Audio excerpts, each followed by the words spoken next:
Hey, welcome everyone. This is Backstage Bay Area. Thanks for being here. I'm Steve Roby.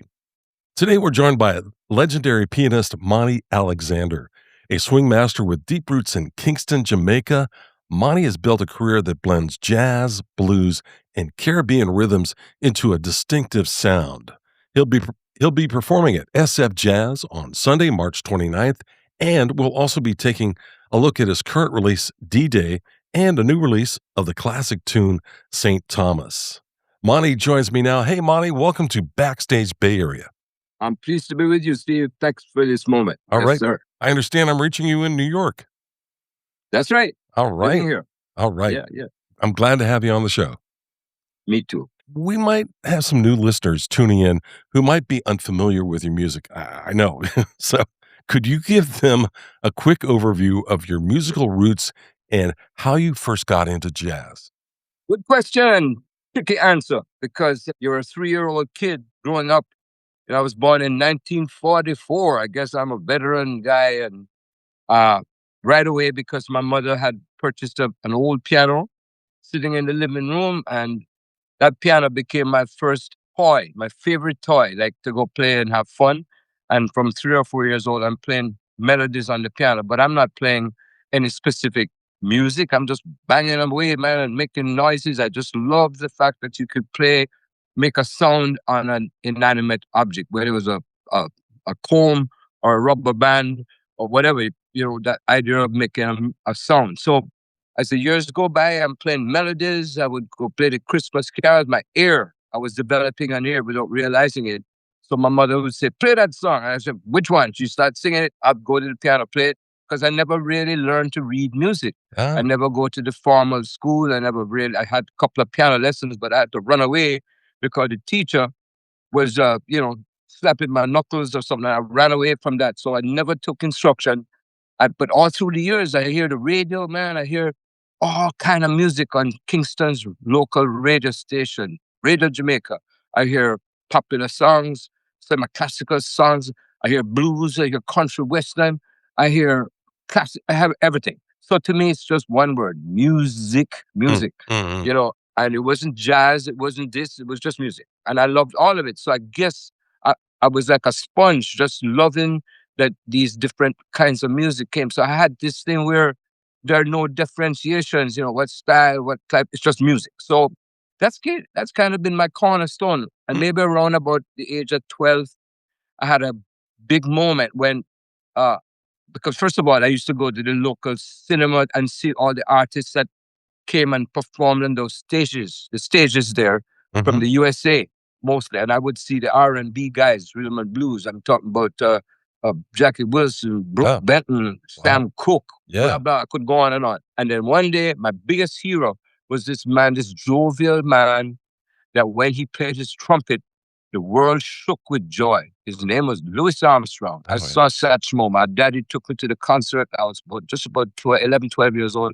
I met him backstage. I saw the concert. I said, man, I want to do this. So little by little, I enter into this music performing thing. I'm playing in Kingston with all the local bands that play calypso music. And I'm playing, and my daddy gave me an accordion, and I could go from place to place. I'm playing the accordion, squeezing that thing. And the musicians would all be enthusiastic. Hey man, to come play with us, no man, bring the accordion and play. And that was the beginning of my, let's call it, camaraderie, which is the biggest part of this music. We love each other, with exceptions once in a while, with all the musicians, because we tapped into this world of let's love life. Let's love life through music. Yeah, And yeah. that began and then it went on from there when I came to America in 1961. I just turning 17, 18 years old. Next thing you know, I'm playing in the bars, the saloons all Jeez. over Miami. And the people there are the most colorful people in the world. And some of them were what we call gangsters. And gangsters were there. And I was playing in those bars and those saloons. And I'll tell you straight, the hookers were there, the pimps were there, the guys were carrying 45, no, maybe 38 revolver. Really. So that was my school. Hey, man, I'm talking too much. Ask me something else. No, that's great. That's great. Sounds like there's a book in there somewhere for you. Yeah, but I'm kind of, people say, write the book, write the book. I say, another book, man. We all sick of them books. But, that's why talking to a guy like you is so All great right. because Yeah. you can mention it maybe, I guess. All right. Okay. Well, at least we're documenting it. That's the We important thing. we Yeah. talking. Well, Talking. let's fast forward to 2026 and talk about a single that came out about 3 weeks ago. It's called St. Thomas. It comes from a 1988 concert, and I understand it's part of Randy Weston's archival recording, and it's being released around his 100th birthday. What else can you share about this single before we play it? First of all, I had a wonderful, like, little brother, big brother relationship, friendship with Randy Weston. What an incredible guy, man. And we shared a commonality because of the Caribbean, a man who had deep roots in things that were of African nature, Mhm. and he started playing piano. This is Randy now, and he was really a disciple of more than anyone else, Duke Ellington and Thelonious Monk, and met me somewhere along the way, and we started laughing together. And one day we're doing this piano thing together. That's me and Randy, and it was recorded where we had played concerts. What happened was three different sessions: one in Ramatuelle, France, south of France; the other one in Zaragoza, Spain; and the other one in Montreux, Switzerland, in 1988. And somebody with a good brain said, let me put this out as a recording because Randy is 100 where he's still alive this year, Mm. April the 6th. So they said, let's put out some of this music. And it was a lot of music. And these were live concerts. And it captured some of that thrilling stuff that happened between Randy and myself on two concert grand pianos, Steinways, and two hand drummers, one from Accra, Ghana. The other guy's from Miami, Florida, my dear friend Bobby Thomas. And these recordings came out on this album. So there's a box set of 3 CDs of Wow. Randy coming out, and I happen to be on one of them. Randy and Monty. And Wow. we're rocking, no All question right. about it. Well, And one of the songs is St. Thomas, which is a classic Caribbean song, and St. Thomas being named after the Virgin Islands, which is where Sonny Rollins came from. mm. And Sonny recorded this song. They didn't know what the real title was, and somebody said, "You're from St. Thomas, but we'll call it the song St. Thomas." So there you have it. That's the story, and it's coming out in honor of this incredible guy, Randy Weston, who was like 6'8" tall, 6 feet inches, and I was like, you remember Mutt and Jeff? Oh, I yeah. was I was I was a little guy. Well, let's play it now. This is Monty Alexander and Randy Weston with the latest single, St. Thomas, here on Backstage Bay Area.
was the latest single from Monty Alexander and Randy Weston. It's called St. Thomas. Monty is my guest today.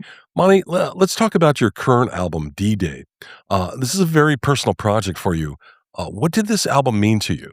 Well, I guess, it just kind of rolled. It just happened. It just happened because we were in this studio in Paris, France.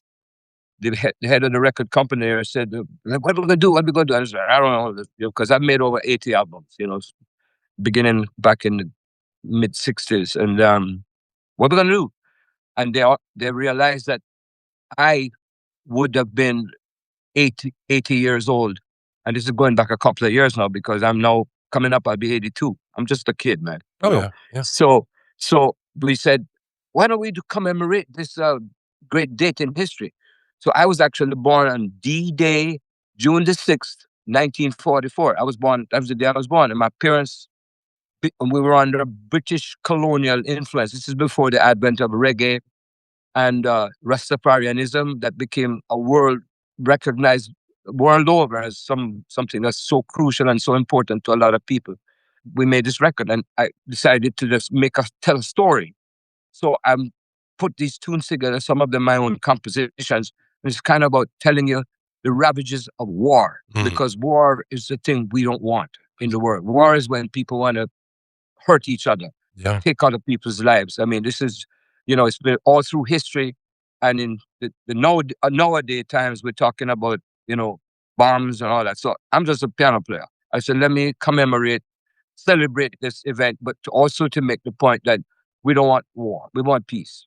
So I'm like most of us musicians, we're about peace. We're peacemakers at heart.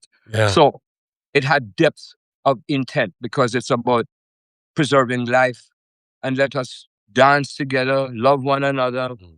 And D-Day is I'm honored that I had the mindset to do this. So, if you look at the different tunes on the record, it'll tell the story of when a war is going to break out, and then you're going to lament the loss of your family members and people on the front lines, and they're going to talk about let's find peace and let's celebrate kindness to one another. And that's what D-Day is. It's not just the music, it's what it means. And of course, it's selfish because it's my life. That me born 82 years ago. Like I said, I'm just a kid. Yeah. I want to play D-Day Voices from the album. But first, what made D-Day Voices an important part of the album? And what story were you trying to tell through it? As I just said, Steve, I was talking about what war is and how we don't want it. We don't want a war, Bob Marley famously took the words of Haile Selassie and did a tune where he used the words that Haile Selassie said, like, no war, how we need to stop being divided and let's celebrate humanity. I mean, it's very difficult to go on much more about because, various angles, but it wasn't just another recording, playing piano and whatever I do that makes people find pleasure in it. But it's telling a story, and the resolution to the story. Let's celebrate life. It's a great question you asked me, and it's got so many aspects of why it has value to me. Okay. I'm so glad I did it. D-Day, Monty Alexander. All right. Well, let's play it now. And when we come back, I'll ask Monty about his upcoming shows at SFJAZZ. This is D-Day Voices from Monty Alexander. We all have a feeling of great joy and thankfulness that we have been preserved to see this day. We must remember to give the praise and thankfulness where it is due.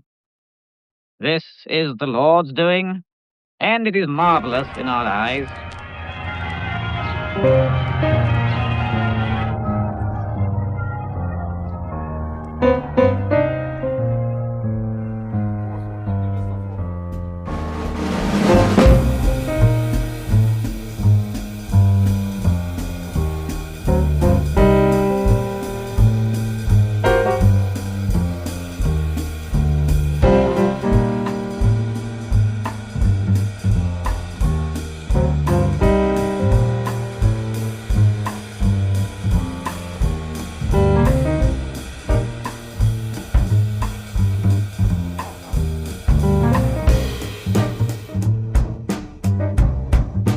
Until the philosophy which hold one race superior and another inferior, is finally and permanently discredited and abandoned. Everywhere is war. Me say war. And placed at our disposal great reserves of trained fighting men. The tide has turned. The free men of the world are marching together to victory. That until there are no longer first-class and second-class citizens of any nation, until the color of a man's skin is of no more significance than the color of his eyes, Mr. War, Mr. War. Ici, 4 années après le désastre initial de la France et des Alliés, commença la victoire finale des Alliés et de la France. Yes, Mr. War. War in the east, war in the west, war up north, war down south. I have full confidence in your courage, devotion to duty, and skill in battle. We will accept nothing less than full victory. Good luck, and let us all beseech the blessing of Almighty God upon this great and noble undertaking.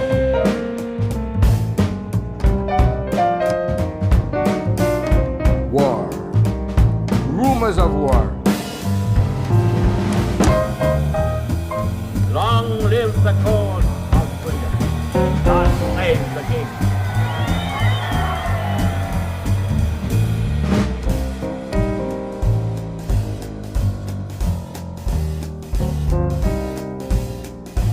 War. But until that day, the African continent will not know peace. We will fight if we find it necessary. And we know we shall win as we are confident in the victory of good over evil. Good over evil, yeah. Good over evil. Yeah. Good over evil. Them are gonna have war.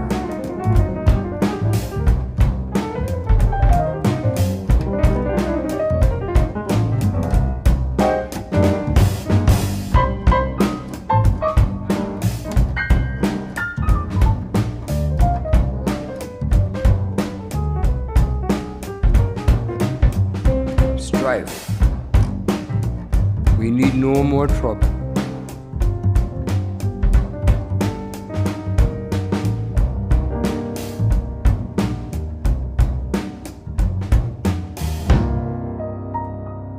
We don't need no more trouble. That was D-Day Voices from Monty Alexander's current album, D-Day. Monty, let's pivot now. Let's discuss your upcoming show at SFJAZZ.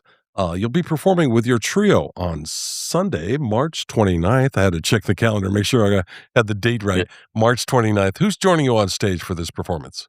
Well, I'm going to have this awesome drummer who's been playing with me for a good many years. His name is Jason Brown. He's from New Rochelle, New York. That's just right above the Bronx. And this fella, Jason, he can play all the rhythms. So if I want to go play some whatever style of kind of music, he's right there, And on the drums is a great bassist who used to play with me through the years. We're back again. His name's Lauren Cohen. He's from Chicago. And I can only say this is a hand-in-glove threesome because same thing with Lauren and Jason. And most of my stuff is spontaneous. I got a repertoire that's like from here to the hills, So if I want to play whatever it is, those guys are right there with me.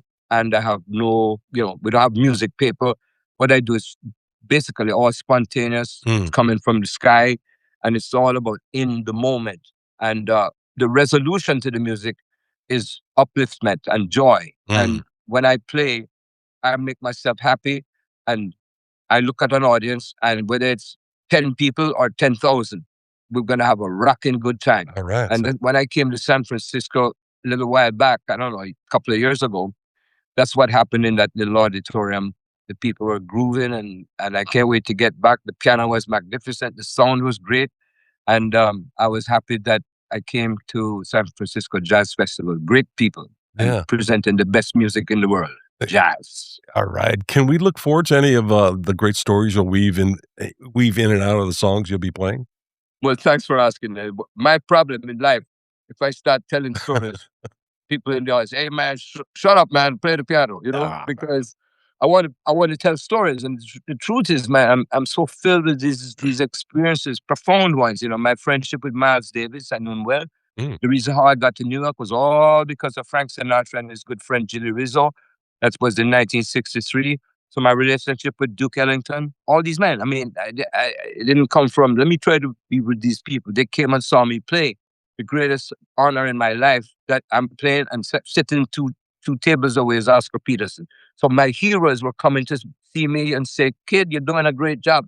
That's like the kind of one of the stories I start talking to people. Say, "Tell us more, tell us more."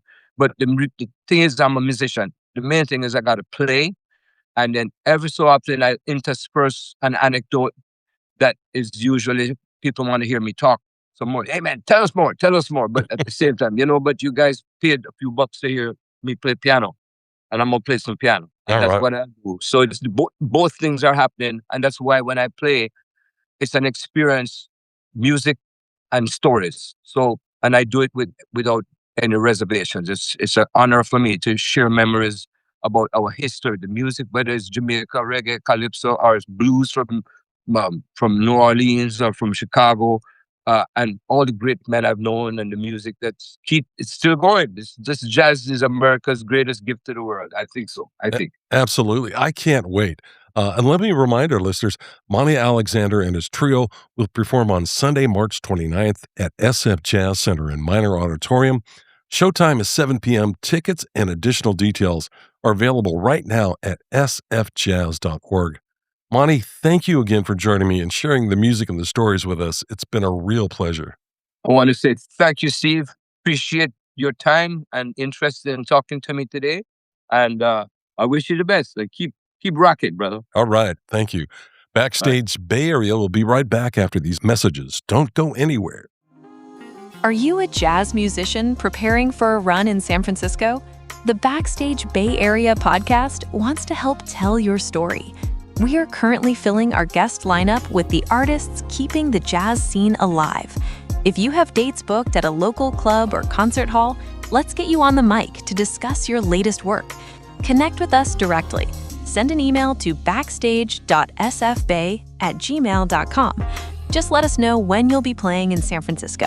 That's backstage.sfbay@gmail.com. Backstage Bay Area is dedicated to keeping jazz alive in the 415 by spotlighting the artists, presenters, and venues that sustain this music. The most meaningful way to support local jazz is simple. Show up, buy a ticket, and experience the music live. Visit BackstageBayArea.com and explore our upcoming concerts section, featuring both a weekly guide and a weekend guide to jazz shows across the region, plus the latest concert news. Thank you for keeping jazz alive in the 415. You've been listening to the Backstage Bay Area podcast. Visit us on the web at BackstageBayArea.com. And don't forget to keep jazz alive in the 415.